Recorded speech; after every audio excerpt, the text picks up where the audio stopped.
नमस्कार, मैं हूं पद्मजा जोशी और आज अड़ी में आकर लेकर आ गई हूं आज की बड़ी राजनीतिक बहस। चुनाव भले ही जम्मू कश्मीर और हरियाणा में होने वाले हों, लेकिन इस चुनाव में हुए एक गठबंधन को लेकर सियासत देश भर में जोरों पर है। ठीक ऐसा ही हुआ है जम्मू कश्मीर में। यहां कांग्रेस और नेशनल कॉन्फ्रेंस ने गठबंधन कर 7 चुनाव लड़ने का फैसला किया तो बीजेपी हमलावर हो गई और गृह मंत्री अमित शाह ने इस गठबंधन को लेकर कांग्रेस से 10 सवाल पूछ लिए, क्योंकि जेके नेशनल कॉन्फ्रेंस के मैनिफेस्टो का सबसे बड़ा हिस्सा अनुच्छेद 370 की बहाली को लेकर है। तो जाहिर सी बात है कि कांग्रेस के स्टैंड पर सवाल पूछे जा रहे हैं। बीजेपी ने इस नैरेटिव को सेट करने के लिए देश भर में बीजेपी शासित राज्यों के मुख्यमंत्रियों से प्रेस कॉन्फ्रेंस करवाई। सारे उनके नेता हमलावर हो गए, क्योंकि 370 और राम मंदिर ये दो ऐसे मुद्दे थे जिनके बदले बीजेपी ने अपनी राष्ट्रवादी छवि बनाई। क्या आप अभी भी माता पिता बनने का सपना देख रहे हैं? अपोलो फर्टिलिटी के साथ अपनी माता पिता बनने का सपना पूरा करें। मुफ्त परामर्श के लिए 9953440671 पर कॉल करें। अमित शाह ने अपने 10 सवालों में जम्मू कश्मीर के लिए अलग झंडा, 370, 35A की बहाली, अलगाववाद को बढ़ावा, आतंकवाद और पत्थरबाजों के रिश्तेदारों को नौकरी, शंकराचार्य पर्वत का नाम तख्ते सुलेमान रखना जैसे मुद्दों पर नेशनल कॉन्फ्रेंस के मैनिफेस्टो को हथियार बनाकर कांग्रेस से उसका स्टैंड पूछ लिया। बस फिर क्या था, सियासी घमासान शुरू हो गया। शुरुआत उत्तर प्रदेश के मुख्यमंत्री योगी आदित्यनाथ ने की तो कांग्रेस ने भी मोर्चा संभाला और पलटकर जवाब देना शुरू कर दिया। बीजेपी ने नेशनल कॉन्फ्रेंस के मैनिफेस्टो पर कांग्रेस का रुख पूछा तो कांग्रेस ने नेशनल कॉन्फ्रेंस से भी ज्यादा अलगाववादियों का समर्थन करने वाली घाटी की पार्टी पीडीपी से बीजेपी के गठबंधन की याद दिला दी। कांग्रेस और नेशनल कॉन्फ्रेंस का यह गठबंधन राष्ट्रीय सुरक्षा को लेकर के अनेक बड़े सवाल खड़ा करता है। श्री राहुल गांधी से पूछना चाहता हूं कि क्या कांग्रेस नेशनल कॉन्फ्रेंस के जम्मू कश्मीर में फिर से अलग झंडे की घोषणा का समर्थन करती है? अमित शाह जी से जानना चाहते हैं कि जब पीडीपी से इन्होंने समझौता किया था, क्या पीडीपी का मैनिफेस्टो पढ़ा था? चलिए, पीडीपी का मैनिफेस्टो नहीं पढ़ा होगा जिसमें इंडिया और पाकिस्तान दोनों की करेंसी के बारे में जिक्र था कि दोनों को लागू किया जाएगा, जिसमें सेल्फ रूल के बारे में बड़ा लंबा चौड़ा डॉक्यूमेंट था। उसके बावजूद आपने उनसे समझौता करके सरकार बनाई। जिस प्रकार से कांग्रेस पार्टी और नेशनल कॉन्फ्रेंस पार्टी ने आपस में गठबंधन किया है, ये कश्मीर की जनता के साथ एक तरह से धोखा है और ये कश्मीर के जनता के सामने बेनकाब हो गए हैं और कांग्रेस पार्टी पूरे देश के सामने भी बेनकाब हुई है। किस प्रकार से अराजकता को, आतंकवाद को, अलगाववाद को, जिहादियों को समर्थन कर रही है। चुनाव आ गया है तो अमित शाह जी बोलेंगे ऐसी कुछ बातें। वो तो गृह मंत्री हैं, देश के विरुद्ध कोई है तो उन्हें कोई कार्रवाई चालू की क्या किसी के खिलाफ? देश के खिलाफ होने की बात बहुत बड़ी बात वो कह रहे हैं, गृह मंत्री होके कह रहे हैं। क्या कांग्रेस वापस जम्मू कश्मीर में 2 प्रधान, 2 निशान, 2 संविधान के युग में जम्मू कश्मीर को ले जाना चाहती है? क्या जम्मू कश्मीर की धरती पर भारतीय तिरंगे का अपमान होगा? क्या किसी प्रदेश में 2 झंडों की ओर जाया जा सकता है? अमित शाह जी की याददाश्त लगता है कमजोर हो गई है। वो दिन भूल गए वो जब महबूबा मुफ्ती की पार्टी पीडीपी के साथ उन्होंने 2 झंडे सामने रख के मोदी जी ने शपथ दिलाई थी, भारतीय जनता पार्टी और पीडीपी की। क्या है पीडीपी का स्टैंड? तो आज अड़ी पर है पद्मजा के प्रश्न। क्या नेशनल कॉन्फ्रेंस से गठबंधन करके कांग्रेस इन मुद्दों पर, इन संवेदनशील मुद्दों पर घिर गई है? 370, पाकिस्तान के साथ बातचीत, क्या गठबंधन कांग्रेस की मुश्किलें बढ़ा देगा? पर क्या बीजेपी भी खुद कश्मीरी पार्टियों के साथ हुए अपने गठबंधन के इतिहास को नजरअंदाज कर सकती है? चर्चा में इस वक्त हमारे साथ जुड़ने वाले हैं शाजिया इल्मी, प्रवक्ता भारतीय जनता पार्टी की, अभय दुबे, प्रवक्ता कांग्रेस के, हमारे साथ जुड़ गए हैं। सलमान सागर, नेता नेशनल कॉन्फ्रेंस के थोड़ी ही देर में जुड़ेंगे। शेख सबा नेता पीडीपी की और यशवंत देशमुख सेफोलॉजिस्ट भी हमारे साथ कुछ ही वक्त में जुड़ जाएंगे। अभय दुबे जी, सारे सवाल आपसे पूछे गए हैं, 10-10 सवाल। क्या ये गठबंधन आपके गले की फांस तो नहीं बन गया? पहली बात तो अमित शाह साहब ने अपनी हार स्वीकार ली और इस बात को भी स्वीकार लिया कि बैसाखियों की सरकार इन चारों प्रांतों के चुनाव के बाद गिर जाएगी। पद्मजा जी, देश के गृह मंत्री से पूछिए आर्टिकल 370 और 35A किस तरह से लेकर आए थे? राज्यों की सरकार को अधिकार है क्या अमित शाह साहब? इसका अर्थ है आप इस बात को स्वीकारते हैं कि केंद्र में आपकी सरकार नहीं रहेगी। अमित शाह साहब, देश को इस बात का जवाब दीजिए कि जब आपने पीडीपी के साथ गठबंधन किया था तो आपने कहा था कि हम एप्सपा को रिव्यू करेंगे। आपने कहा था आर्टिकल 370 को उसी भावनाओं के साथ लागू करेंगे। आपने कहा था हुर्रियत कॉन्फ्रेंस एक स्टेक होल्डर है, उनसे हम चर्चा करेंगे। यहां तक तो ठीक है। शर्मनाक बात यह थी कि आपने सैफुल्लाह फारूक जैसे दुर्दांत आतंकवादी को चुनाव लड़ाया था कश्मीर से, जो 1 साल पाकिस्तान में ट्रेनिंग लेकर आया, 10 साल जेल में था, कश्मीरी पंडितों का हत्यारा था, वो अजहर मसूद का शिष्य रहा। उसको तारिक अहमद मीर को विधानसभा का चुनाव आपने लड़ाया।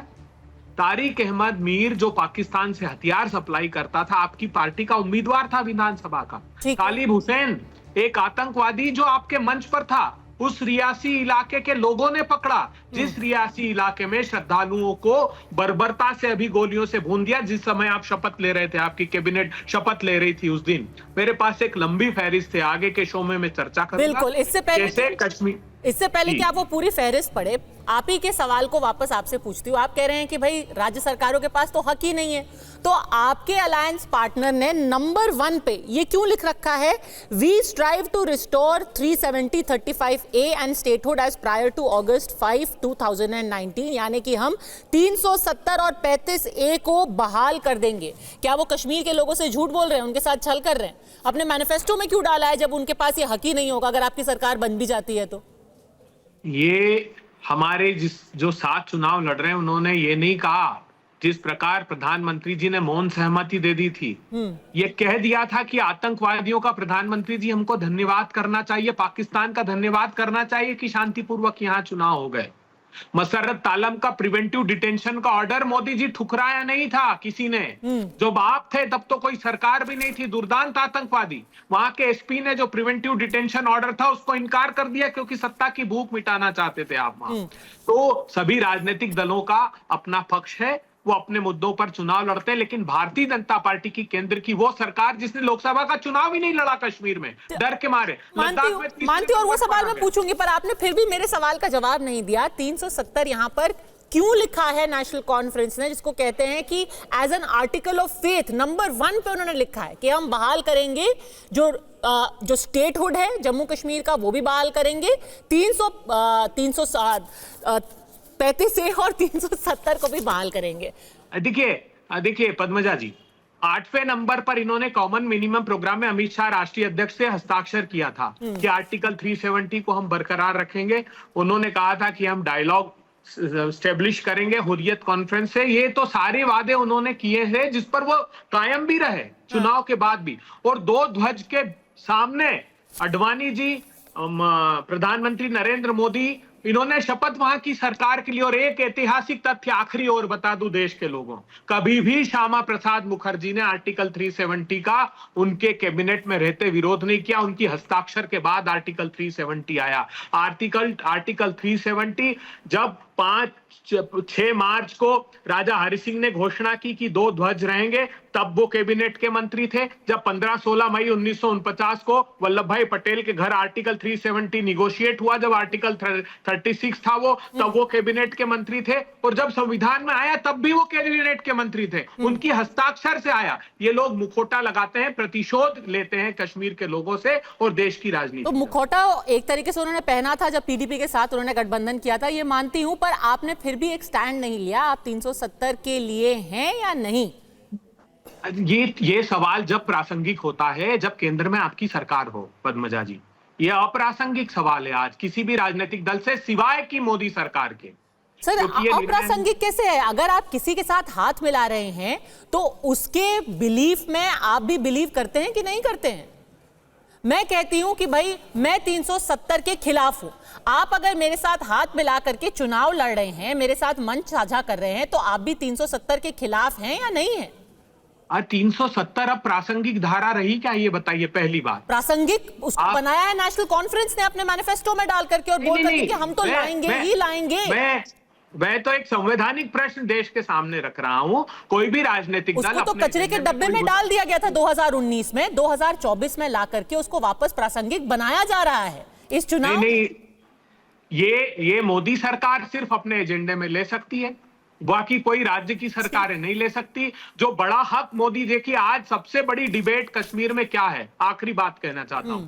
मोदी सरकार ने ये जान लिया कि यहां चुनाव हार रहे हैं, इसलिए वो कठपुतली सरकार चाहती है। वहां के मुख्यमंत्री से ये अधिकार छीन लिए कि पुलिस और प्रशासन की नियुक्ति और उनके ट्रांसफर अब एलजी के हाथों में दे दिए गए हैं। वहां पर एडवोकेट जनरल की आपका अपॉइंटमेंट एलजी के हाथ में दे दिया, लॉ ऑफिसर का अपॉइंटमेंट, मतलब वहां दिल्ली की तरह एक कठपुतली सरकार बना दी मोदी जी। और अब आप ऐसे विषयों पर बहस कराना चाहते हैं जिसमें सिर्फ आपको सांप्रदायिक ध्रुवीकरण दिखता है। क्योंकि आप जवाब दीजिए, उस विषय को मुख्य धारा में लेकर के कौन आया? ओमर अब्दुल्ला, जिनके पार्टी के मैनिफेस्टो में 370 का जिक्र किया गया है, उन्होंने पिछले साल इंटरव्यू देकर के मुझे याद है कहा था कि जब तक पूरे राज्य का दर्जा नहीं मिलता है जम्मू कश्मीर को, मेरी पार्टी चुनाव लड़ेगी ही नहीं।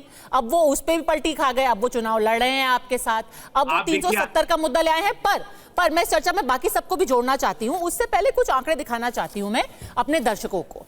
भारतीय जनता पार्टी इस गठबंधन के खिलाफ क्यों मोर्चा खोल रही है? कुछ आंकड़े आप देख लीजिए कि अभी जो 2024 के लोकसभा चुनाव हुए उसमें किसका कितना वोट शेयर था। अगर आप सारी पार्टियों के वोट शेयर पर नजर डालें तो सबसे ज्यादा वोट शेयर जम्मू कश्मीर का मिला करके भारतीय जनता पार्टी का जरूर था, करीब 24.3% उनका वोट शेयर था। पर नेशनल कॉन्फ्रेंस 22.3% उनका था। 2 सीटें नेशनल कॉन्फ्रेंस जीती थी, 2 सीटें भारतीय जनता पार्टी जीती थी। पीडीपी कांग्रेस अपना खाता नहीं खोल पाई थी और 1 सीट इंजीनियर राशिद के पास गई थी। यशवंत जी, अगर ये 22.3% और कांग्रेस का 19.3% जुड़ जाता है, क्या ये एक विनिंग कॉम्बिनेशन है? और क्या इसी को लेकर के भारतीय जनता पार्टी की नर्वसनेस अब दिखाई दे रही है, इसीलिए वो इतने पुरजोर तरीके से 10-10 सवाल पूछ रहे हैं?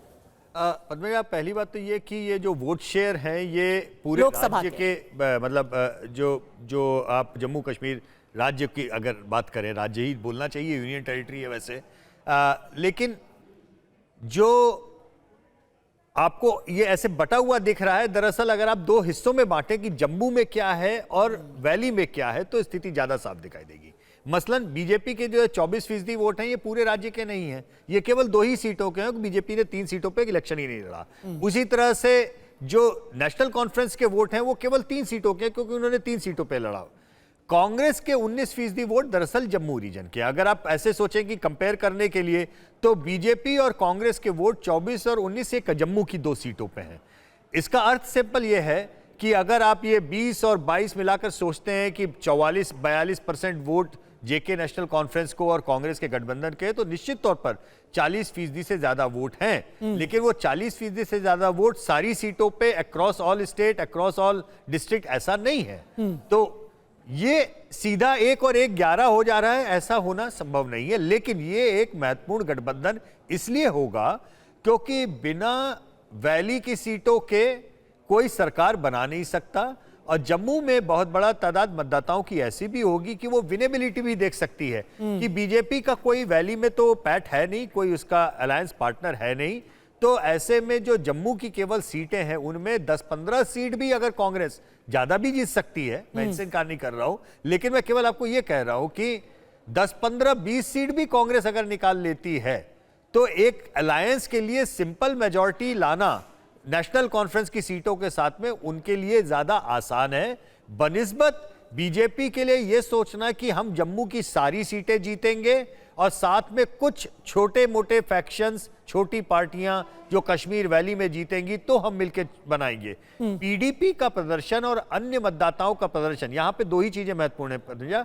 नंबर 1, जम्मू में कांग्रेस कितनी सीटें जीत पाती है। नंबर 2, वैली में पीडीपी और अन्य छोटी पार्टियां या अदर्स, जैसे इंजीनियर राशिद जीते एज ए इंडिपेंडेंट जीते, वहां पे वो लोग कितनी सीटें जीतते हैं। क्या वैली पूरी तरह से नेशनल कॉन्फ्रेंस के साथ में जाती है या वैली में सीटों का बंटवारा होता है। जम्मू पूरी तरह भाजपा के साथ में जाता है या जम्मू में भी सीटों का बंटवारा होता है। तो ये सरकार आपको बनाने मूड का क्या लग मार्ग रहा है अभी किससे यशवंत जी, आपको मूड क्या लग रहा है कि अगर कांग्रेस और एनसी अब जब साथ आ गए हैं तो क्या वो स्वीप करेंगे कश्मीर रीजन को? देखिए, वैली में definitely upper hand national conference का है और जम्मू में डेफिनेटली अपर हैंड ये बीजेपी का है। लेकिन अपर हैंड होने का मतलब कंप्लीट स्वीप नहीं होता।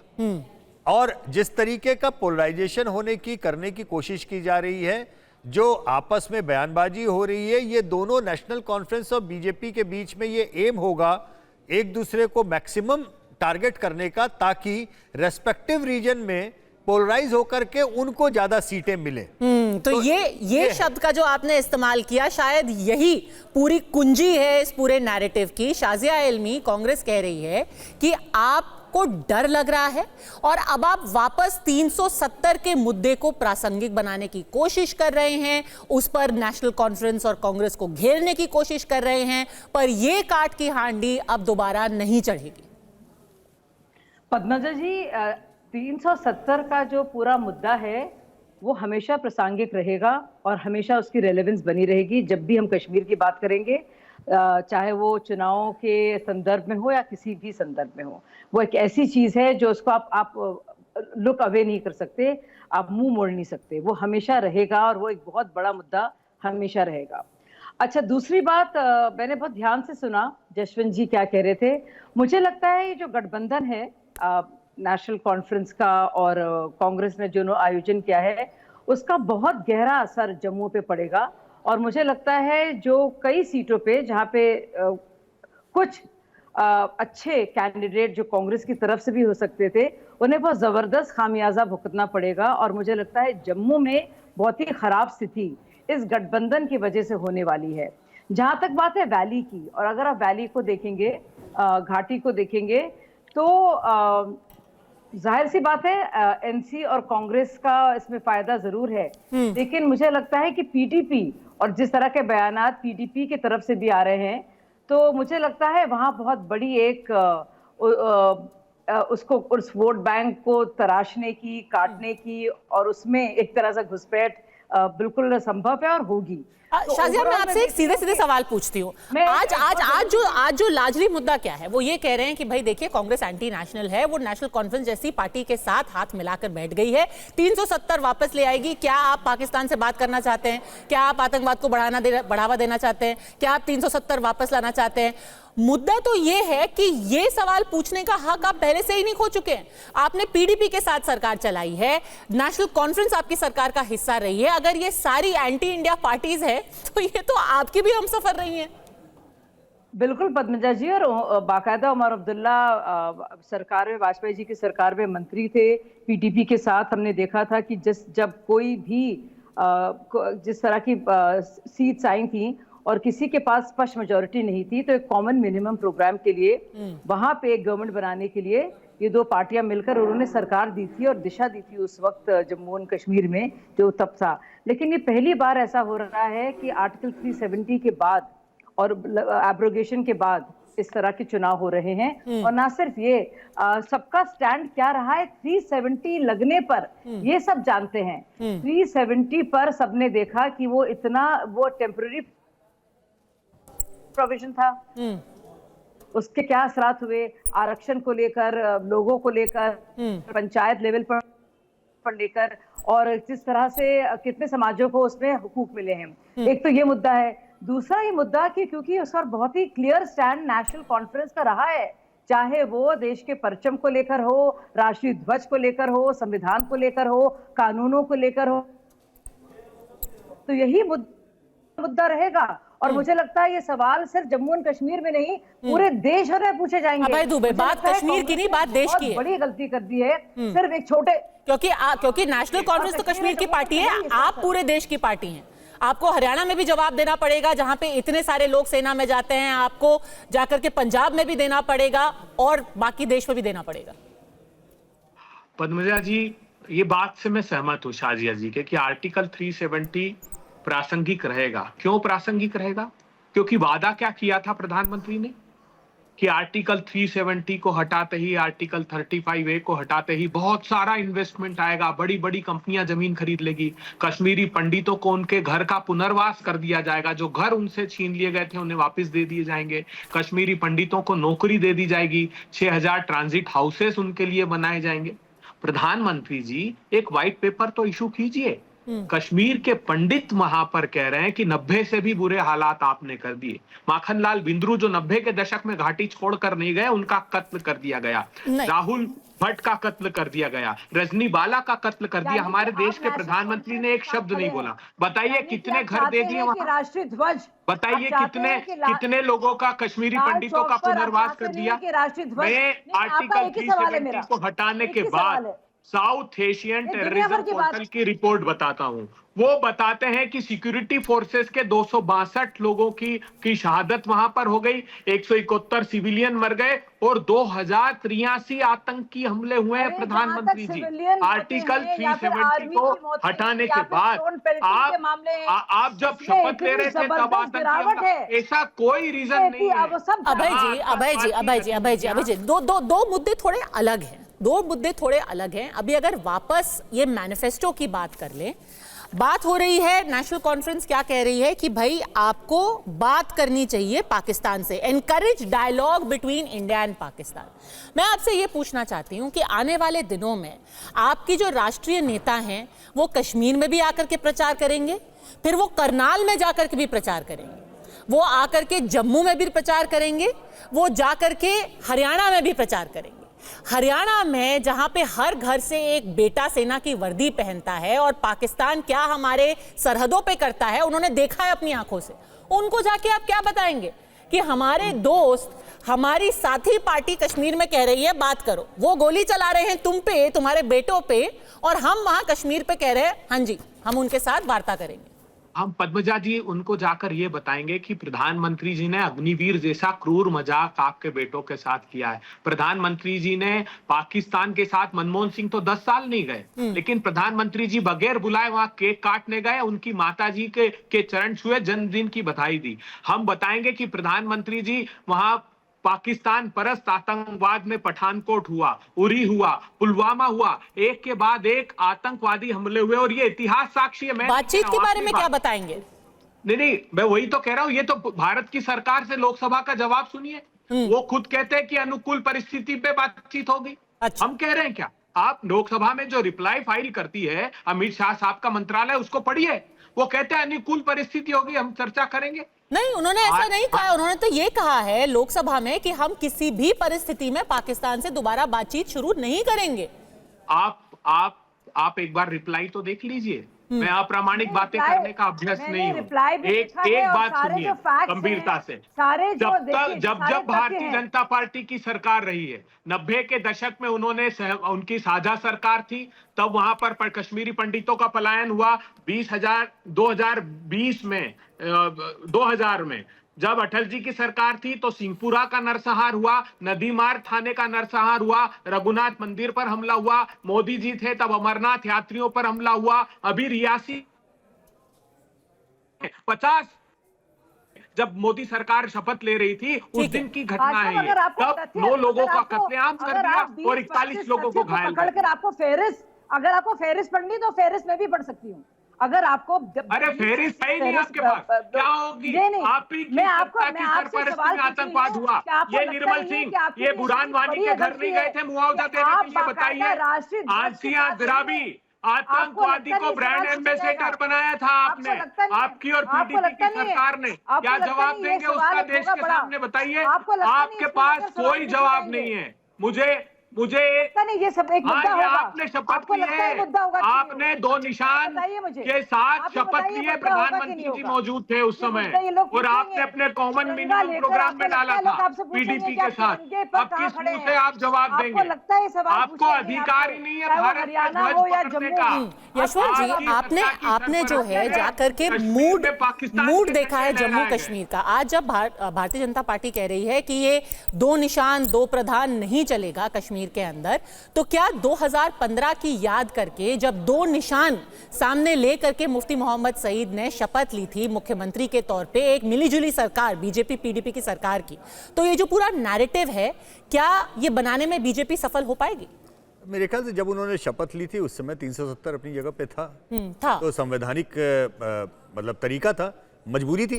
अगर आप संविधान के तहत में लिखा हुआ है 370 है, दो विधान है, आपको शपथ लेनी है तो आपको लेनी पड़ेगी। पर सैद्धांतिक तौर पे तो भारतीय जनता पार्टी ने भी दो निशान के सामने लेकिन उनको इस बात की छूट दी जा सकती है कि उनके सैद्धांतिक तौर पर वो 370 के खिलाफ थे, उन्होंने 370 हटा दिया। ठीक है, एक बात तो बहुत क्लियर है। दूसरी चीज मुझे लगता है बनेगा कि 370 हम वापस लाएंगे, ये नेशनल कॉन्फ्रेंस अपने घोषणा पत्र में कह सकता है, क्योंकि नेशनल कॉन्फ्रेंस को कश्मीर वैली की राजनीति करनी है। उनके लिए वो एक इमोटिव इशू हो सकता है, बचा खुचा कि नहीं, जो लोग इससे नाराज थे हटाए जाने से, हम उनको एक लॉलीपॉप थमाएंगे कि हाँ भाई हम वापस लेके आएंगे। सवाल यह है क्या कांग्रेस ये बात कहती है कि हम वापस लेके आएंगे या नहीं?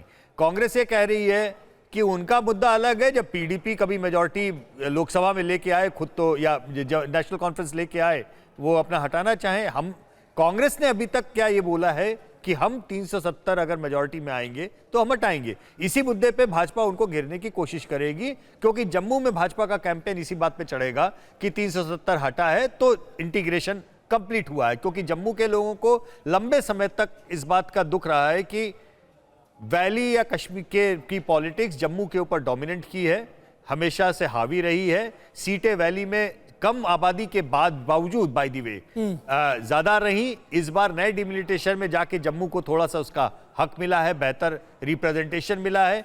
तो बीजेपी ये कहने की कोशिश करेगी कि देखिए साहब, जम्मू वालों आप लोग समझो आपके हम ही अकेले सेवनहार है, खेवनहार हैं, आप इस चक्कर में मत पड़ो। तो ये कैंपेन की स्ट्रेटेजी और कैंपेन है, और इसमें क्या है कि दोनों का कैंपेन एक दूसरे का पूरक है।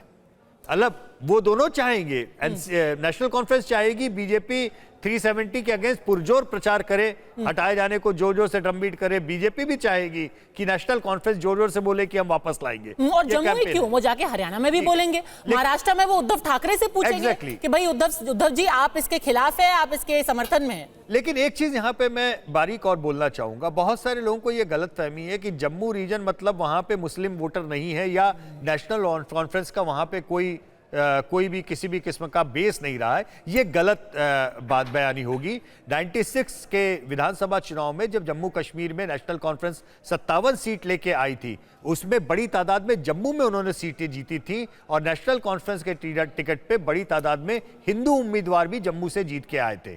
तो इसलिए इस पर हमको ध्यान रखना पड़ेगा कि ये ऐसा बाइपोलर बिल्कुल जिसे हम सोचते हैं उस तरीके का बाइपोलर, हाँ इतना जरूर है कश्मीर वैली की सीटों पे पूरी तरह से अलगाववादी इमोशन और उसके साथ में चुनाव हमेशा हुए हैं। वहां पे नॉन मुस्लिम पॉपुलेशन लगभग न के बराबर। तो ये पोलराइजेशन होगा। शेख सबा, आपको लगता है कि ये 370 का मुद्दा ही वो पोलराइजेशन करेगा? एक तरफ नेशनलिस्ट सेंटिमेंट, देशभक्ति, और दूसरी तरफ एंटी इंडिया सेंटिमेंट।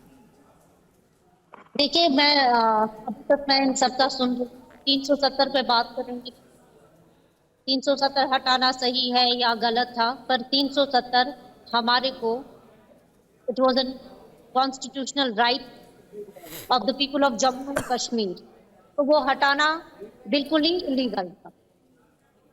तो जिस तरीके से भी वो हटाया गया, और अगर वो वापस आता है, वो वापस हमें मिलता है, वो हमारा जमहूरी हक है, क्योंकि हिंदुस्तान ने वो हमें दिया था, वो हमें पाकिस्तान से नहीं मिला था। वो पर आपको लगता नहीं है कि जितना आप इस मुद्दे को भुनाने की कोशिश करेंगी, जितना आप 370 बोलेंगी, उतनी खुशी तो बीजेपी को होगी, क्योंकि यही पोलराइज करेगा, ध्रुवीकरण करेगा। नहीं, ये ऐसा पोलराइजेशन नहीं होगा। क्यों होगा पोलराइजेशन? 370 तो कश्मीरियों का हक है ना। 370 जम्मू कश्मीर के लोगों को मिला था एज अ कॉन्स्टिट्यूशनल राइट जब जम्मू कश्मीर ने हिंदुस्तान के साथ हाथ मिलाया था, उनके साथ जाने के लिए फैसला किया था। तो 370 is a very important part for the Jammu and for the people of Jammu and Kashmir. देखिए शाज़िया इल्मी, जो आपकी साथी दल था वो आज भी 370 के समर्थन में बोल रहा है। आपने सरकार चलाई उनके साथ। जो इनके साथ कैसे ब्रेन वॉश, ये तो 3 परिवार हैं, चाहे ये नेहरू गांधी परिवार हो या मुफ्ती परिवार हो या फिर अब्दुल्ला का परिवार हो, शेख अब्दुल्ला जी से लेकर अब तक। तो देखिए जिस तरह से ब्रेन वॉशिंग रही है कि एक टेम्पररी प्रोविजन को लगातार मान लिया कि वो जमहूरी हक है और ये जरूरत है और उसके बगैर कुछ और मुमकिन नहीं है, ये साबित कर दिया गया है। अच्छा बोलिए शाज़िया इल्मी, आज आप कह रहे हैं कि जो भी 370 की स्पेशल स्टेटस की बात कर रहा है वो ब्रेन वॉश्ड है, पर मैं बहुत अदब से आपको एक चीज याद दिलाना चाहती हूँ। कुछ एक हमने जाकर के वापस 2014 में आपका जो एजेंडा ऑफ अलायंस था, क्योंकि राजनीति होती है ऐसी है, राजनीति क्या क्या ना करवाए। जो 2014 का आपका एजेंडा ऑफ अलायंस था ना, वो स्पेशल स्टेटस के बारे में उसमें क्या लिखा गया था? उसमें लिखा गया था अलग अलग पदों को पहचानते हुए और जम्मू कश्मीर की संवैधानिक स्थिति पर बीजेपी और पीडीपी की धारणाओं की सराहना करते हुए राजनीतिक और विधायी वास्तविकताओं पर विचार करते हुए भारत के संविधान में विशेष दर्जे यानी स्पेशल स्टेटस से संबंधित सभी संवैधानिक प्रावधानों पर वर्तमान स्थिति को बनाया जाया रखा जाएगा। आपने लिखा था अपने एजेंडा ऑफ अलायंस में कि अभी हमारा जो है मतभेद है बीजेपी पीडीपी का, पर हम फिलहाल स्पेशल स्टेटस को बनाए रखेंगे। शाज़िया इल्मी, ये आपने लिखा था एजेंडा ऑफ अलायंस में। अच्छा जी, बल्कि मैंने आपके शो की शुरुआत में यही कहा कि जब कॉमन मिनिमम प्रोग्राम के तहत एक अजीबोगरीब हालात में जब किसी को मेजॉरिटी नहीं मिली थी, पूरे वहां की सरकार में एक सरकार लाने में और एक दिशा देने में ताकि वहां पे सरकार बने, तो इस तरह का अरेंजमेंट हुआ था। तो आप देखिए किस तरह से वो टूटा भी, लेकिन उस तरह क्योंकि इसको लेकर एक कॉमन मिनिमम प्रोग्राम था, तो उस तौर पर यानी कि वर्तमान तौर पर जो भी थी स्टेटस को उसको बरकरार रखा गया था। तो वो हमारी सरकार का था, अब कांग्रेस का कोalition कंपल्शन है। People of Jammu and Kashmir तो ठीक है, तो नहीं मैं अग्री करती हूँ। पद्मजा जी आप कह रही है कांग्रेस का कोalition कंपल्शन है, तो इस बात को कांग्रेस कहे कि हमारा कंपल्शन है, इस बात को जगह जगह जाके कहे, महाराष्ट्र में भी कहे जाकर, हरियाणा में कहे, हम तो कहेंगे वो कहें जाकर। अब सही कह रही हैं आप, ये तो बहुत अच्छी बात है। अभय दुबे, भारतीय जनता पार्टी कह रही है बार गलती हुई। 2016 में उन्होंने बोला हाँ गलती हुई, जब महबूबा मुफ्ती ने जाकर के बुरहान वानी के लिए सिंपैथी जताई, उन्होंने कहा हमसे गलती हुई और हम अपनी सरकार की बलिदान कर देंगे। आप ये जानते हुए कि एनसी क्या सोचता है फिर भी उस रास्ते पे जा रहे हैं? नहीं पद्मजा जी, इनकी गलती आप क्यों दोहरा रहे? अरे इनके नेता निर्मल सिंह बुरहान वानी के घर मुआवजा देने गए थे, क्या बात करती हैं आप? ये दोहरा चरित्र भारतीय जनता पार्टी का।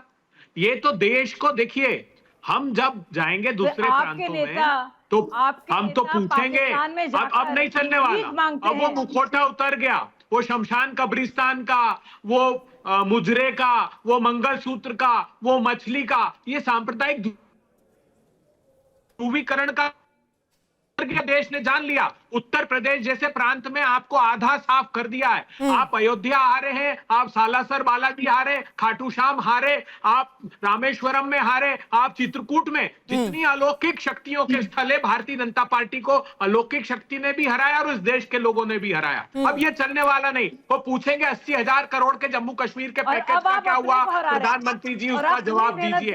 वहां कश्मीरी पंडितों को आपके पुलिस प्रशासन ने आपकी सरकार के वोटर कैनन का प्रहार किया, उनकी मांगों के खिलाफ, उनकी मांगे नहीं मानते हुए। देखिए अब आपको तो बुनियादी मुद्दों पर 2 करोड़ रोजगार हर साल देने का क्या हुआ प्रधानमंत्री? अबे दुबे जी अभी कश्मीर की बात करते हैं और मैनिफेस्टो की, क्योंकि आपने बात की अभी लोकसभा चुनाव में आपने कहा कि हमने हरा दिया, लोगों ने भारतीय जनता पार्टी को हरा दिया। आपकी एक ऐसी पार्टी है जिसने अभी लोकसभा चुनाव में सामाजिक न्याय की बात की, दलितों के न्याय की बात की, फिर तो ये बात और भी ज्यादा अजीब लगती है कि आपकी साथी पार्टी 370 की वापसी की बात कर रही है। आपको पता है ना कि 370 से सबसे ज्यादा किसी को नुकसान अगर जम्मू कश्मीर में हुआ वो वाल्मीकि समाज को हुआ। उनको सफाई कर्मचारी के अलावा कोई भी नौकरी करने की इजाजत नहीं थी। क्या आपको पता है कि SC/ST अट्रॉसिटीज एक्ट है वो बहाल ही नहीं हुआ था जम्मू कश्मीर में, यानी कि अगर किसी वाल्मीकि किसी दलित के खिलाफ कोई अत्याचार हो वो SC/ST एक्ट के अंदर कोई केस ही नहीं करा सकते थे। अब नेशनल कॉन्फ्रेंस कह रही है जस का तस हम कर देंगे, वापस वाल्मीकि को, दलितों को जो डिग्निटी मिली थी उससे छीन लेंगे। अब आप कैसे संविधान की प्रति पकड़ करके जाएंगे हर जगह? संविधान की प्रति पकड़कर बोलेंगे कि मोदी जी संविधान में अधिकार होने के बावजूद लेटरल एंट्री से आरक्षण समाप्त करना चाहते हैं। सर, आप लेटरल एंट्री क्यों ला रहे हैं? कंपनियों का वाल्मीकि समाज का क्या होगा कश्मीर में अगर 370 वापस आ गया? मिला था कर्मचारियों को 5,80,000 कर्मचारियों को, उनका आरक्षण खा रहे हैं प्रधानमंत्री जी। आप भाई साहब, कोई आपको झंडा दिखाएगा, एक गंभीर कोई बात आपको संविधान दिखाएगा। आप देखिए PDP और NCP इनका, जब हम आर्टिकल 370 आया उस समय क्या पंडित जी का भाषण सुनिएगा सदन में, और 47 अमेंडमेंट किए। तब NCP का, PDP का आरोप ये था कि कांग्रेस पार्टी ने उसको स्केलेटन रहने दिया, लेकिन हम क्लोजर इंटीग्रेशन के लिए काम कर रहे थे। हम वहां के प्रजातंत्री अधिकार समाप्त करके आर्टिकल 370 हटाने की बात नहीं करते थे। मोदी जी ने क्या किया, वहां की डेमोक्रेसी खत्म कर दी। आप लद्दाख रीजन चले जाइए, जम्मू चले जाइए, कश्मीर चले जाइए, क्या कह रहे हैं वो लोग? सर, आप लद्दाख मत जाइए, आप अभी वाल्मीकियों की बात कीजिए। वाल्मीकियों के खिलाफ क्या क्या होता था कि एक बार जाइए ना, SC/ST 1989 एक्ट कश्मीर में नहीं लागू होता था। जो वहां के रेसिडेंट्स थे, जो दलित समाज के थे, उनको एक सर्टिफिकेट ऑफ रेसिडेंस देना पड़ता था। वो सरकारी नौकरी के लिए अप्लाई नहीं कर सकते थे। यानी कि यशवंत जी, कम से कम इस मुद्दे पर भी, और ये सिर्फ कोई देशभक्ति की बात नहीं है, पाकिस्तान की बात नहीं है। 47 में जो सिख शरणार्थी जम्मू कश्मीर में आए वो पिछले 75 साल से स्टेट सब्जेक्ट नहीं थे। सिख शरणार्थी केवल माइनॉरिटीज में, क्या मुसलमान ही आते हैं? माइनॉरिटीज और भी हैं इस मुल्क में। तो 370 के कारण जो 47 के रेफ्यूजियों को आज तक नागरिक तक नहीं माना गया, बाकी ना छोड़िए आप, उन बेचारों को पासपोर्ट तक भी लेने की गुंजाइश नहीं थी कि वो भारत का पासपोर्ट लें।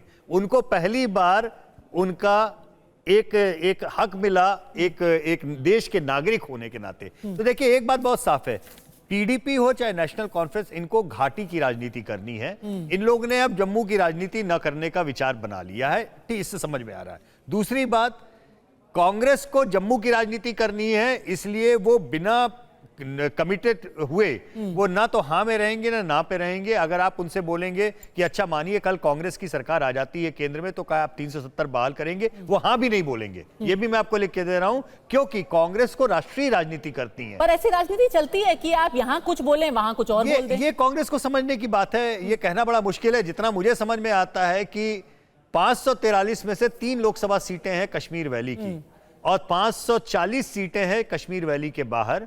370 को वापस ले आने का बयाना लेकर के कोई पार्टी राष्ट्रीय राजनीति नहीं कर सकती। अभय दुबे जी, देखिए, ये मुझे लगता है यशवंत देशमुख जी ने कांग्रेस पार्टी का CWC का रिजोल्यूशन नहीं पढ़ा, इसलिए यहां राष्ट्रीय चैनल पर ये बात कर रहे हैं। कांग्रेस पार्टी ने स्पष्ट रूप से अपने रिजोल्यूशन में कहा है कि हम स्टेटहुड, जो पूरा अधिकार जम्मू कश्मीर का उनकी प्रजातंत्री व्यवस्था की तहत है, उसको हम बरकरार रखेंगे। As far as article 370 is concern, तो इतिहास साक्षी है, उठा कीजिए वहां किए, जो आज प्रधानमंत्री जी ने वहां किया, वो प्रजातंत्र समाप्त करके किया। हमने लोगों की सहमति से चेंजेस किए थे वहां। सर, आप हक की बात कीजिए, और आप देखिए, दलितों का हक, सिखों का हक, महिलाओं का हक कहाँ दे रहे हैं? आप बताइए ना, वे तो पूछ रहा हूँ प्रमाण। पद्मजा जी, आपके शो में ये प्रमाण दे दे कि आर्टिकल 35 है, हटा, कितने लोगों का पुनर्वास कर दिया, कितने दलितों का, ऑनलाइन का केवल सवाल है कि क्या कांग्रेस वापस लाएगी अगर कांग्रेस कल केंद्र में सत्ता में आती है? बताइए ना, उनको कितना न्याय दे दिया, कितनी कंपनी आ गई वहां इन्वेस्टमेंट के लिए, ये सब झूठ बोलते हैं। अभय जी, मैं भी आप ही की बात कर रहा हूँ, आप नॉन कमिटल स्टैंड ही लेंगे ना। अभय जी, मैं भी यही कह रहा था, आपने मेरी बात ध्यान से सुनी नहीं। मैंने ये नहीं कहा कि आप क्या करेंगे क्या नहीं करेंगे। राष्ट्रीय राजनीति, क्योंकि आपकी पार्टी एक राष्ट्रीय पार्टी है, उसे देश की बची हुई 540 सीटों पर भी चुनाव लड़ना है। इसलिए मुझे नहीं लगता, मुझे बड़ा आश्चर्य होगा अगर आपकी पार्टी अगर ये ऑफिशियल स्टैंड ले कि अगर कल के दिन कांग्रेस की केंद्र में सत्ता जब भी आती है हम 370 वापस लेके आएंगे। मुझे नहीं लगता कि आपकी पार्टी ये स्टैंड ले सकती है, क्योंकि आपको बची हुई 530 सीटों पर भी राजनीति करनी है। मैंने ये कहा। नहीं, देखिए, भारतीय जनता पार्टी ने दोनों बुनियादी अंतर है। कांग्रेस पार्टी ने आप 1947 जब 50 के बाद जब आर्टिकल 370 आया तब से लेकर आज तक देख लीजिए, सदर रियासत था वो समाप्त कर दिया, आर्टिकल 356 वहां लेकर आए, 97 में से 94 सेंट्रल लिस्ट की एंट्री है उसको हमने एक्सटेंड कर दिया जम्मू कश्मीर में। भारतीय जनता पार्टी की सरकारों का साहस नहीं था, अटल जी की सरकारों का साहस नहीं था, लेकिन डेमोक्रेसी खत्म नहीं की। ठीक है अभय जी, आपने पूरा इतिहास याद दिला दिया, पूरा इतिहास पढ़ दिया, पर एक सिंपल सा सवाल बस इतना था कि 370 आपकी सरकार अगर बनती है आप वापस लाएंगे कि नहीं लाएंगे, आप इसके हिमायती हैं, इसके समर्थक हैं या नहीं? इसका जवाब आपने नहीं दिया और शायद इसका जवाब नहीं भी मिलेगा, क्योंकि जैसा यशवंत जी ने कहा आपको पूरे देश में चुनाव लड़ना है। एक और बड़ी क्लासिकल बात है कि भाजपा ने, आपको पता है ना, अभी लोकसभा चुनाव खत्म हुए 3 सीटों पे उम्मीदवारी नहीं दी, क्योंकि उनको पता है कि मुझे इन 3 सीटों पे चुनाव नहीं लड़ना है। उनके लिए 5, तो कांग्रेस और भाजपा, फ्रेंडली पार्टी को दे दी। कांग्रेस और भाजपा दोनों राष्ट्रीय पार्टियां हैं। कांग्रेस के साथ में क्या है, कांग्रेस को अच्छे से पता है कि बिना कश्मीर घाटी के पार्टनर के साथ में वो जम्मू कश्मीर में सरकार नहीं बना सकती, इसलिए वो एक स्ट्रैटेजिक पोजीशन अपनी रखेगी। चलिए ठीक है, समय की कमी है, हमारे साथ इस चर्चा में जुड़ने के लिए आपका बहुत बहुत धन्यवाद। बढ़ते हैं आगे। कोलकाता रेप केस में सीबीआई ने आरोपी संजय रॉय का पॉलीग्राफ टेस्ट कराया। इस दौरान सीबीआई ने आरोपी से कई सवाल पूछे हैं। इस केस से जुड़ा एक सीसीटीवी फुटेज भी सामने आया है जिसमें आरोपी संजय रॉय घटनास्थल पर जाता हुआ दिखा। जब वो सेमिनार हॉल में गया तब उसके गले में ब्लूटूथ था, जब बाहर निकला तब ब्लूटूथ नहीं था और पीड़िता के शव के पास से यही ब्लूटूथ बरामद हुआ। इस ब्लूटूथ के चलते ही आरोपी की शिनाख्त हुई, क्योंकि वो ब्लूटूथ उसके मोबाइल से कनेक्ट हो गया। इस मामले में आज भी कोलकाता में कई जगह प्रदर्शन हुए, लेकिन इसी बीच कोलकाता रेप केस के विरोध में हुआ दुर्गा पूजा समितियों ने टीएमसी सरकार के द्वारा दिए गए 85,000 रुपए के अनुदान को लौटाने का निर्णय ले लिया है। ममता बनर्जी सरकार ने इसी साल एक पूजा समिति को अनुदान 70,000 से बढ़ाकर 85,000 कर दिया था।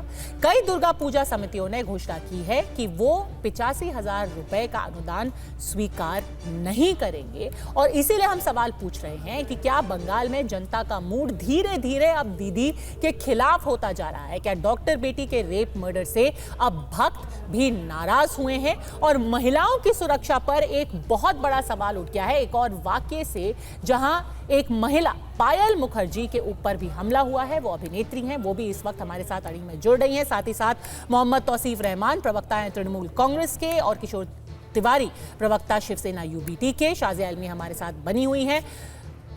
तौसीफ साहब, एक अभिनेत्री के ऊपर हमला होता है, दुर्गा पूजा पंडाल के जो ऑर्गेनाइजर्स हैं, आप कह रहे हैं कि ममता दीदी के 85,000 रुपए नहीं चाहिए। पब्लिक मूड, महिलाओं का मूड क्या आपके खिलाफ है?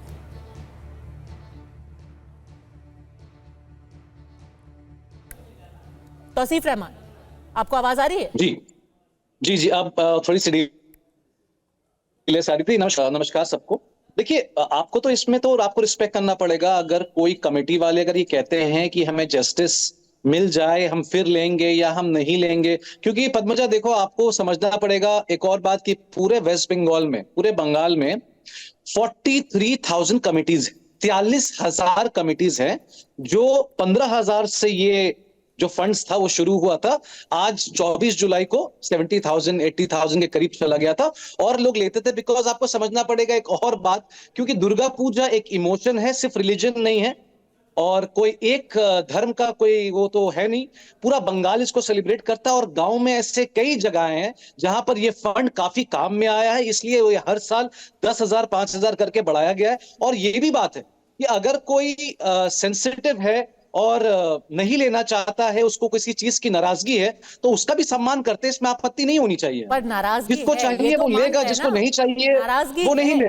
बंगाल की महिलाएं, पूजा समिति, ये सब आपके वोटर है, आपके वोटर हुआ करते हैं, इनका समर्थन आपको मिला करता था। ममता बनर्जी खुद पूजा में जाती थी।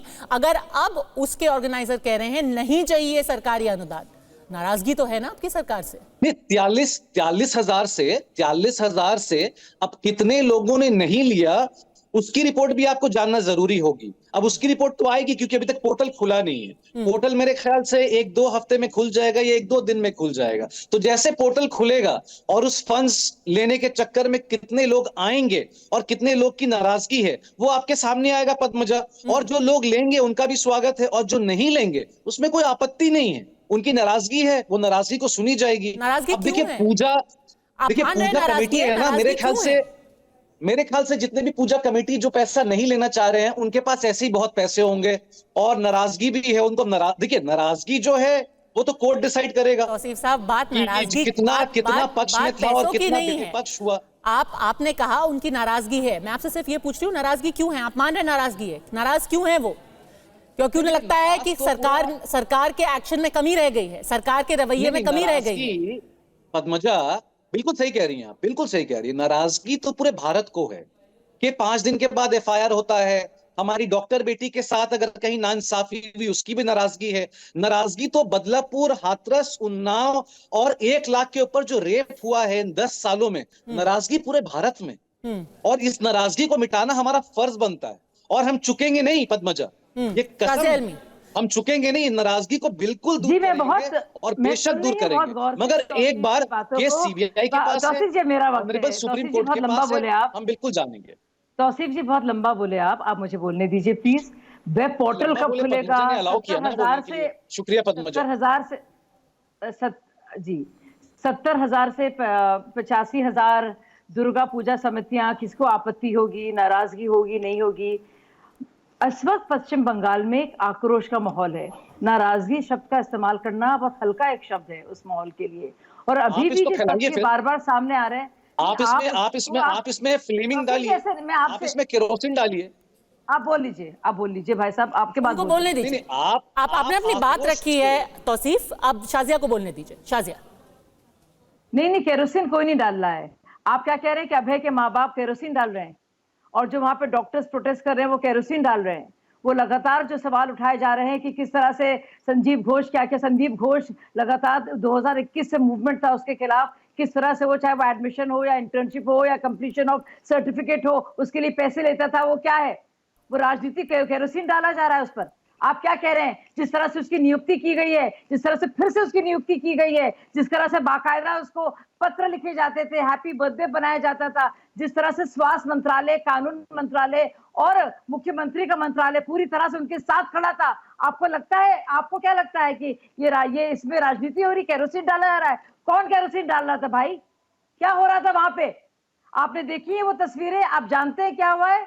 और मैं बिल्कुल नहीं कह रही कि और राज्य में ऐसा नहीं होता है, मैं बस ये कह रही हूँ कि वो अड्डा बना हुआ था, अपराधीकरण था पूरी तरह से, डरते थे, डर और जरा पद्मजा मुझे भी ऐड करने देना। नहीं, मैं खत्म कर लूं अपनी बात को। आपको पता है क्या क्या तथ्य निकल कर आ रहे हैं, और आप बिल्कुल हल्के में आप जनरलाइज कर रहे हैं, आप नॉर्मलाइज कर रहे हैं। हर जगह होते लोग, बिल्कुल है लोग नाराज, ये शर्मसार करते हैं ऐसी चीजें। हर राज्य में शर्म से नजरें झुकती है, चाहे बदलापुर हो या कहीं और जगह हो, लेकिन यहाँ पे तो बाकायदा एक गिरोह काम कर रहा था। यहाँ पे बाकायदा एक बच्ची अभय के माँ बाप, सोचिए, आप पर आती हूँ, एक बार तौसीफ को जवाब देने दीजिए। और तौसीफ प्रॉब्लम ये है ना कि जब आप इसको कहते हैं कि भाई ये तो बीजेपी केरोसिन डाल रही है इसलिए फला आदमी ऐसा बोल रहा है, क्या आप यही नहीं समझ पा रहे हैं कि अब ये बीजेपी, लेफ्ट, कांग्रेस, टीएमसी की बात नहीं है, ये गुस्सा जनमानस में है और ये एक जन आंदोलन बनता जा रहा है आपके खिलाफ? मुझे पद्मजा, देखिए आपका जो सवाल है ना, वो सवाल है which is a question mark, है ना, तो उसका जवाब मैं बिल्कुल दूंगा। कुछ तो नाराजगी होगी ना। लगता है ये अगर आदमी सड़क पर निकल रहा है, कोई पूजा समिति कह रही है नहीं चाहिए आपका पैसा, तो ये अब कोई सवाल नहीं रहा। पद्मजा सुनिए ना, वो नाराजगी है, मैं अभी भी यही बोलूंगा। मगर मैं आपके बारे में पूछ रहा हूं पद्मजा, आपका एक सवाल आया कि तौसीफ ऐसा सवाल है, आपको जवाब देना है, मैं लायबल हूं, मैं बिल्कुल जवाब दूंगा। मैं इस शो के बाद शाजिया इल्मी की सारी चीजें रिकॉर्ड करके मुझे लगता है मैं स्टेट लॉयर को भेजूंगा। शाजिया इल्मी के पास सारा तथ्य है और इनके पास सारा सबूत भी है कि वहां क्या क्या हो रहा है, जिसने चीफ जस्टिस ऑफ इंडिया ने, honourable chief justice of India ने साफ साफ कहा पॉलिटिसाइजेशन बंद होनी चाहिए, मिस इन्फॉर्मेशन बंद होना चाहिए, वरना कड़ी से कड़ी सजा मिलेगी। शाजिया आपके पास रिकॉर्ड में है, आप सीबीआई को आप लगातार बोल रहे थे, आप सीबीआई को फटकारा है, आपके पास सारा चीज को फटकारा है, आप सीबीआई को दे दीजिए। Chief justice of India is waiting for you justice को उन्होंने कहा 30 साल में वेट किया जा रहा है। जस्टिस परदीवाला जी ने कहा है 30 साल में, आप जरूर आइए, 30 साल में मैंने ऐसी लापरवाही नहीं आइएगा, ये 30 साल में झूठा रह जाएगा। तौसीफ रहमान, कहा है आपने सीजीआई की वो बात याद रखी जहां उन्होंने कहा कि इस पे राजनीति नहीं होनी चाहिए, वो बात नहीं याद रखी जहां उन्होंने कहा कि आखिर संजय रॉय को इस तरीके से संरक्षण, आप रुकिए पद्मजा, प्लीज आप रुकिए, प्लीज। संदीप घोष को इस तरीके का संरक्षण क्यों दिया गया? चीफ जस्टिस ने यह भी सवाल पूछा कि संदीप घोष को संरक्षण क्यों दिया गया, कि पोस्टमार्टम के बाद एफआईआर क्यों किया गया, कि 30 साल के अपने करियर में मैंने ऐसा केस देखा नहीं है, ये सब कोर्ट ने कहा है। पर एक सेकंड, किशोर तिवारी भी जुड़ना चाहते हैं, किशोर तिवारी जुड़ना चाहते हैं। उसके बाद का जवाब भी था, उसके बाद का जवाब भी था। एक सेकंड, किशोर तिवारी, 30 साल के बाद का भी जवाब था। हाँ देखो पदमजा, मामला बहुत संगीन है और मैं शाजिया इल्मी का आक्रोश भी समझ चुका हूं। महाराष्ट्र के अंदर भी हुए, महाराष्ट्र में भी ऐसी घटना हुई, लेकिन यहाँ के बीजेपी वालों ने चुप्पी साधी है। लेकिन मैं इसमें राजनीति नहीं करूंगा। एक भी मंडल अगर इस घटना के एक मिनट थोड़ा चुप तो बैठो तुम। अब मैं एक बात बोलता हूं कि एक भी मंडल अगर प्रोटेस्ट करता है तो उसकी सेंसिटिविटी उतनी ही, और समाज में जो देखो तौसीफ तुम कहोगे, लेकिन व्यवस्था आपके पास है, किरकिरी होगी। महाराष्ट्र में हुआ, भाजपा वालों की स्कूल थी, किरकिरी उनकी हुई ना। हाँ, हम लोगों ने भी खुलकर विरोध किया। अब मामला तो संगीन है। अब ये समाज कब सुधरेगा मालूम नहीं, लेकिन भ्रष्ट लोगों को प्रोटेक्शन था, ये बात अगर आती है तो इस बात पे तो सवाल जवाब होने चाहिए। लेकिन शाजिया जी मैं बताऊं, एक मिनट शाजिया जी, एक बात मैं बताऊं। एक सवाल है आपसे किशोर भाई, बोलिए बेटा, अस्पताल में बोलिए बेटा। जो उस स्कूल में जो इतनी, किशोर भाई साहब, जो इतनी बुरी घटना हुई इन बच्चियों के साथ, क्या आप कह सकते जो कर्मचारी था वो भाजपा के किसी नेता के यहाँ से या कोई चीफ मिनिस्टर के यहाँ से उसको नियुक्त किया गया था? ये तो आप नहीं कह सकते हैं ना। लेकिन यहाँ पे आप देखिए बाकायदा जो संजय रॉय था, किस तरह से आराम से वो गया, सीसीटीवी कैमरे नहीं थे वहां पे, सुसाइड का उसको रुख देने की कोशिश की गई, क्या कुछ नहीं हुआ। और यहाँ पे ना से स्पेशल प्रोसिक्यूटर की भी बात है, एसआईटी की बात है, फौरी कार्रवाई की बात है, और कांस्टेबल्स को हटाने की भी बात है फौरी तौर पर। तो मैं बस ये कह रही हूँ, शाजिया जी मैं जवाब दे देता हूं। किशोर तिवारी और फिर तौसीफ। शाजिया जी देखो, गलतियां हैं वहां, गंभीर लैप्सेस है और पॉलिटिकल प्रोटेक्शन है। महाराष्ट्र में भी गंभीर लैप्सेस हुए, इसकी सेंसिटिविटी जानी चाहिए। यह ऐसे मामले रिपीट नहीं होने चाहिए। ऐसे जो कल्प्रिट है उनको फांसी की सजा भी होनी चाहिए। हम सब लोग एक है, लेकिन ये विकृतियां इतनी, ये करप्ट लोग कैसे छा जाते हैं। मुझे आपसे कोई भी शिकवा नहीं है, मैं राजनीति नहीं करना चाहता हूं, लेकिन वेदनाएं जो है उसको गंभीरता से लेना चाहिए। सब इसमें और नहीं होते हैं ना किशोर जी, यही सबसे बड़ी बात है। और वही मैं आपसे बार बार पूछ रही हूँ मोहम्मद तौसीफ रहमान, कि अब इतने दिन बीत जाने के बाद कम से कम आप ये मान रहे हैं कि नाराजगी है लोगों की, पर आप सोचिए इस सब के बीच आपकी पार्टी, आपकी सरकार में से किसी ने भी जा करके उन डॉक्टरों से बात करके ये बोला है हमसे गलती हो गई, हमारी कुछ कमियां रह गई, हम मानते हैं, आप हमारे साथ रहिए, हम पर भरोसा रखिए, हम सही काम करेंगे। एक आदमी ने आपकी सरकार में ये बोला है? पद्मजा आप मुझे वक्त दीजिएगा, बहुत इंपॉर्टेंट शो है, ठीक है, आप एक वरिष्ठ एंकर है, आपको सुनना बहुत जरूरी है।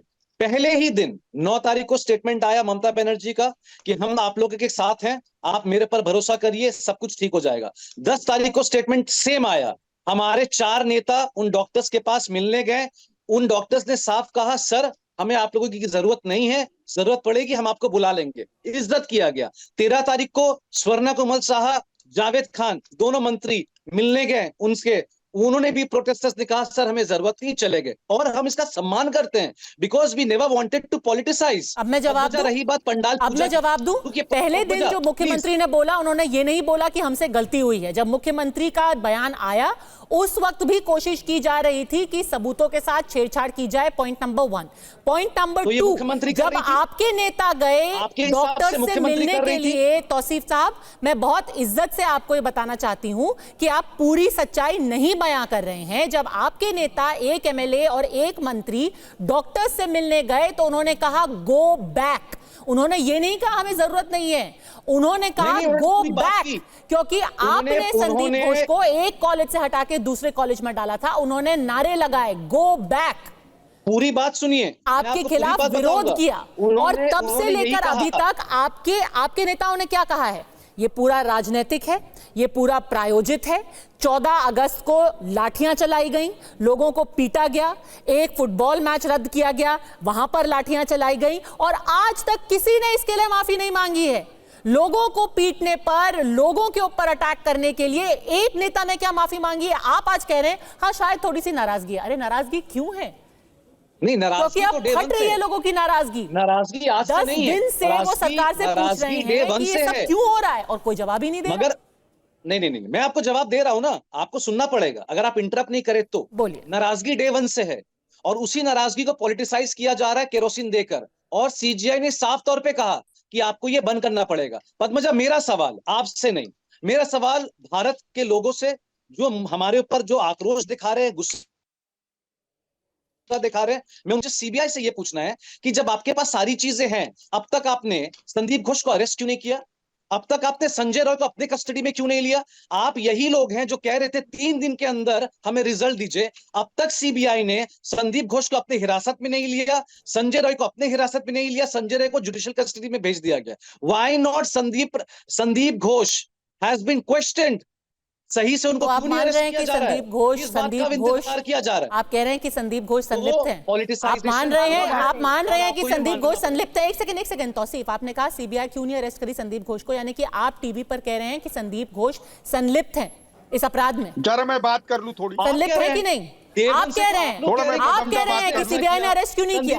आप आज संदीप घोष का अरेस्ट मांग रहे हैं। आपने तो उनको बाइज्जत एक कॉलेज से उठा के दूसरे कॉलेज में स्थापित कर दिया था, और आज आप सीबीआई से पलट के पूछ रहे हैं कि आप फला आदमी को अरेस्ट क्यों नहीं कर रहे? चलाता है TV9 के हिसाब से संदीप घोष ऑर्गन रैकेट चलाता है। TV9 के हिसाब से नहीं, अख्तर अली के हिसाब से, जो कि फॉर्मर डेप्यूटी सुपरिंटेंडेंट रहे हैं उसी अस्पताल में।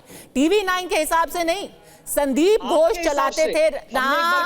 हमारे हिसाब से नहीं, अख्तर अली के हिसाब से, जो कि वहां पर खुद वहां पर रहे हैं, अख्तर अली के हिसाब से। सर देखिए, अब आप मैं बहुत फिर से बहुत मैं इज्जत से कहना चाहती हूँ कि आप अभी कह रहे हैं कि हम गलती मानते हैं, फिर से आप राजनीति कर रहे हैं। मुख्यमंत्री ने कहा वाम और राम मिलकर षड्यंत्र कर रहे हैं। अब आप कह रहे हैं कि भाई सीबीआई क्यों नहीं कर लेती? अब आप कह रहे हैं TV9 क्यों ऐसे दावे कर रहा है? सर सब कुछ ब्लैक एंड व्हाइट में। किशोर तिवारी, मान लीजिए ना, अब हर चीज पे आप दूसरे आदमी पे उंगली उठाएंगे तो लोग तो नाराज होंगे। जरा मैं ऐड कर लूं। चलिए किशोर तिवारी। हाँ देखिए मैं एक बात कह रहा हूँ, शाहिदा इल्मी जी ने जो कहा था कि बदलापुर की स्कूल में क्या हमारे सीएम साहब को पूछ के गए थे, या वो आरएसएस वाला कोई जाके बोला था ऐसा करो? मैं वही बात बोलता हूँ, संजय राय और संदीप घोष, ठीक है, इनको कोई पॉलिटिकल प्रोटेक्शन दे रहा है तो उनको भी अरेस्ट करो। बिल्कुल सही। और जो लोग न्याय की गुहार लगा रहे हैं उनको एक राजनीतिक षड्यंत्र का हिस्सा बोलने की जगह उनसे बात कीजिए, उनको कहिए कि हाँ अगर नाराजगी है हम बातचीत करने को तैयार हैं। समय की कमी है, हमसे जुड़ने के लिए आपका बहुत बहुत धन्यवाद।